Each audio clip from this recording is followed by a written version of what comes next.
خون خون ہوا، جاؤ جاؤ چلو میرے ساتھ، میں تمہیں طائف کے پہاڑوں میں لے جاؤں اور میں تمہیں وہاں کھڑ کے سوال کروں، کاش طائف کے پہاڑوں کی زباں ہوتی تو وہ سب سے پہلے ہمیں تمہیں لان تان کرتا، ارے تمہیں شرم نہ آئی کہ تمہارا نبی تمہارے لیے خون و خون ہو گیا۔ اس کے 2 دفعہ آسمان کے فرشتے روئے ہیں، 2 دفعہ آسمان کے فرشتے روئے ہیں۔ ایک 4000 سال پہلے جب ابراہیم بوڑھا باپ 96 سال کی عمر اور 6 سال کا بچہ، اور حکم دیا جا رہا ہے دشمن کے گلے پہ چھری چلانا تو بڑا آسان ہے کہ انسان جب وحشی بن جاتا ہے، جانور بن جاتا ہے، سانپ بن جاتا ہے تو اسے ڈسنے میں کوئی آر نہیں ہوتا، اسے کاٹنے میں کوئی آر نہیں ہوتا، لیکن سامنے تو اسماعیل کھڑا ہے، 86 سال کی عمر میں بیٹا ملا اور باپ 92-94 سال کا بوڑھا ہو گیا، اور میرا رب کہتا ہے ابراہیم اسماعیل کی گردن پہ چھری چلا دے، میں دیکھنا چاہتا ہوں تو میرا ہے یا اسماعیل کا ہے، تیرے دل میں میں ہوں یا اسماعیل ہے؟ کہ میرے رب ہزاروں اسماعیل تجھ پہ قربان کر دوں۔ چھری اٹھائی، فلسطین سے چلے اور پہنچے مکہ مکرمہ، بیوی سے کہا بچے کو تیار کرا دو، سیر کرانے لے جا رہا ہوں، بچے کو تیار کرایا۔ آج پہلی دفعہ بچہ باپ کو دیکھ رہا ہے، انگلی پکڑ کے اچھلتا ہوا جا رہا ہے، میرا ابا مجھے سیر کرانے لے جا رہا ہے، یعنی خبر کے چھری کے نیچے سے گزارنے لے جا رہا ہے، اور لیاری والوں کو پیغام دینے جا رہا ہے کہ اللہ پر ہر شے قربان کرنا سیکھو، اللہ کے لیے ہر جذبہ چھوڑنا سیکھو، ہر شے سے ہٹنا سیکھو، جہاں اللہ ناراض ہے ہٹ جاؤ، ہٹ جاؤ، ہٹ جاؤ، ہارنا پڑے ہار جاؤ، مٹنا پڑے مٹ جاؤ، لٹنا پڑے لٹ جاؤ، دھکے کھانے پڑے کھا لو کھا لو کھا لو، کہ دنیا میں سب سے زیادہ دھکے کھانے والا میرا حبیب محمد مصطفیٰ۔ مجھے لیاری کا کوئی گھر دکھاؤ جہاں غریب نے پیٹ پہ پتھر باندھا ہو، آؤ میں تمہیں دکھاتا ہوں۔ میرا نبی مسجد نبوی میں بیٹھا ہوا ہے اور ایک صحابی آتا ہے اور آ کر یوں کپڑا اٹھاتا ہے، کہتا یا رسول اللہ ادھر دیکھو، میں نے پیٹ پہ پتھر باندھا ہوا ہے، بھوک کی وجہ سے میں سیدھا نہیں ہو پا رہا۔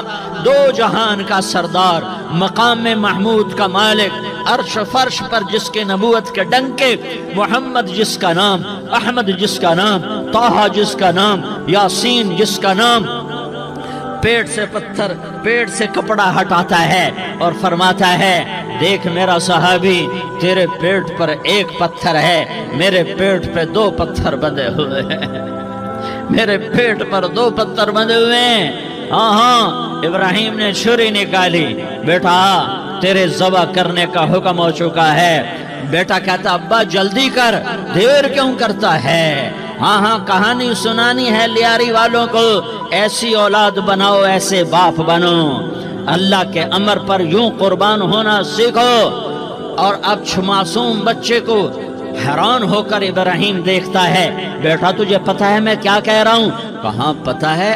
آپ کہہ رہے ہیں میں ذبح کروں گا تو میں مر جاؤں گا، میں مر جاؤں گا تو مجھے آپ کی جگہ اللہ ملے گا، اللہ آپ سے بہتر ہے، مجھے دنیا کی جگہ جنت ملے گی، جنت دنیا سے بہتر ہے۔ پھر معصوم بچے کو ماں یاد آ جاتی ہے، پھر کہتا ہاں مجھے اپنی ماں کا غم ضرور ہے، اسے بڑا صدمہ ہوگا میرے مرنے کا۔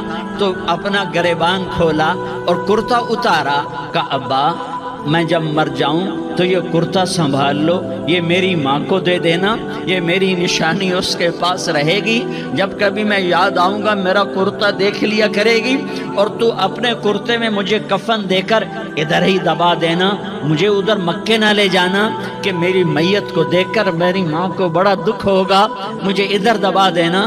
ابا میرے ہاتھ باندھ دے، میرے پاؤں باندھ دے، اور لیاری والوں کو پیغام دے دو کہ اللہ پہ یوں قربان ہوا جاتا ہے۔ تم پیسے پہ لڑے، تم منصب پر لڑے، تم عہدوں پر لڑے، تم ایک دوسرے کے خون کے پیاسے ہوئے، کیا موت مر گئی ہے تمہارے لیے؟ کیا آخرت کو آگ لگ گئی ہے؟ کیا جنت کو آگ لگ گئی ہے؟ کیا جہنم کو بجھا دیا گیا ہے؟ کیا طارق جمیل کے لیے قبر کا ٹکڑا مقرر نہیں ہے؟ کیا اس کی جان کے نکلنے کا وقت مقرر نہیں ہے؟ کیا منکر نکیر میرے پاس آنے والے نہیں ہیں؟ تمہارے پاس آنے والے نہیں ہیں؟ 96 سال کا بوڑھا باپ بیٹے کے ہاتھ باندھ رہا ہے کسائی کی طرح، جسے بکرے کے ہاتھ پاؤں باندھ رہا ہے۔ پھر بیٹے نے کہا ابا مجھے الٹا لٹانا، سیدھا نہ لٹانا، کہیں تیری نظر پڑے اور تیرا ہاتھ کانپ جائے اور حکم ٹوٹ جائے، مجھے الٹا لٹا دے۔ وَطَلَّهُ لِلْجَبِينِ، الٹا لٹایا اور اپنا گوڈا ان کی کمر پہ رکھا اور ایسے ان کے سر کے بال پکڑ کر یوں سر اٹھایا، چھری کو نیچے سے گزارنے کے لیے، ایک ہاتھ میں سر کے بال، ایک ہاتھ میں چھری، گوڈا اس کی کمر پر، اور یوں آسمان کو دیکھا۔ ہائے ہائے، کائنات ہل گئی، ابراہیم کی نظر آسمانوں پر گئی کیا؟ فرشتوں میں ہلچل مچ گئی۔ فرشتوں کو کیا خبر کہ آگے کیا ہونے والا ہے؟ کہنے لگے یا اللہ، کیا تو مجھ سے ناراض ہو گیا ہے کہ اسماعیل کی محبت نے میرے دل میں جگہ پکڑ لی ہے؟ یہ لے تیرے نام پہ قربان کرتا ہوں، ناراض نہ ہونا، تجھ پر ہر شے فدا ہے، ہر شے قربان ہے۔ یہی لا الہ الا اللہ کا مطلب ہے۔ چھری چلائی، جب یہ کہا یا اللہ میں تیرے نام پہ اسماعیل کو قربان کرتا ہوں، 7 آسمان کے فرشتے زارو زار روئے کہ فرشتوں کو نہیں پتا آگے کیا ہونے والا ہے۔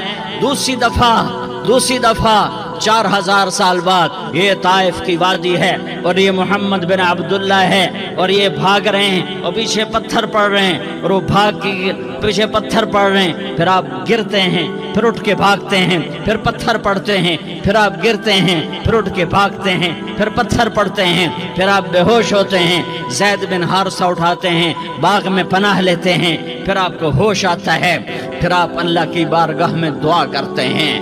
اس دعا کو سن کر 7 آسمان کے فرشتے زارو زار روئے کہ یا اللہ آج میرا تجھ سے گلہ کرنے کو جی چاہ رہا ہے۔ اشکو الیک ضعف قوتی وقلت حیلتی وہوانی علی الناس، میرے رب آج میں تجھ سے گلہ کرتا ہوں، تو نے مجھے کن لوگوں کے حوالے کر دیا جنہوں نے مار مار پتھر مجھے لہو لہان کر دیا۔ اللہ کی غیرت، اللہ کا غضب حرکت میں آیا، اب فرشتہ اترا۔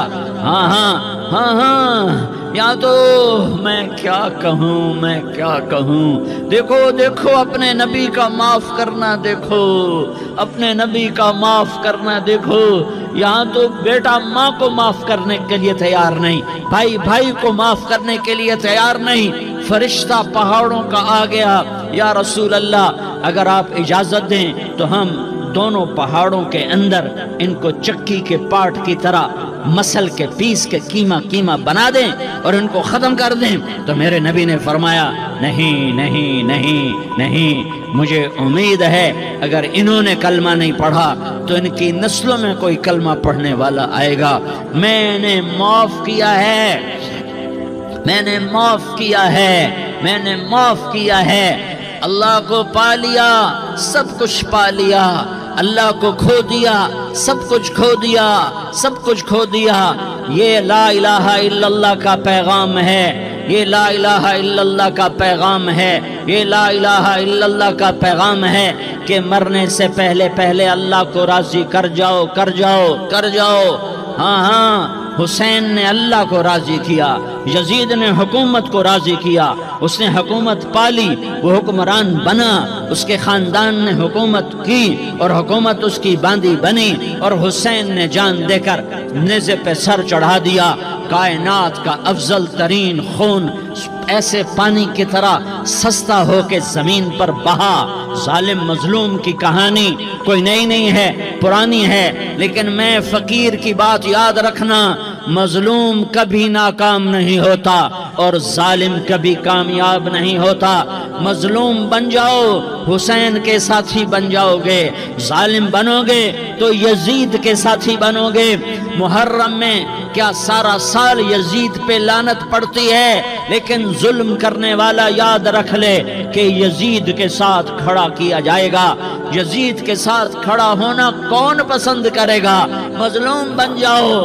آل رسول ذبح ہو رہے ہیں، حسین ذبح ہو رہا۔ کون حسین؟ میرے نبی کا لاڈلا حسین، کون حسین؟ میرے نبی کا نواسا حسین۔ کون حسین؟ جس کے ہونٹوں پہ بوسے دیے، جس کے ماتھے کو چوما، جس کی آنکھوں کو چوما، جس کے سینے کو چوما، جس کے ہاتھوں کو چوما۔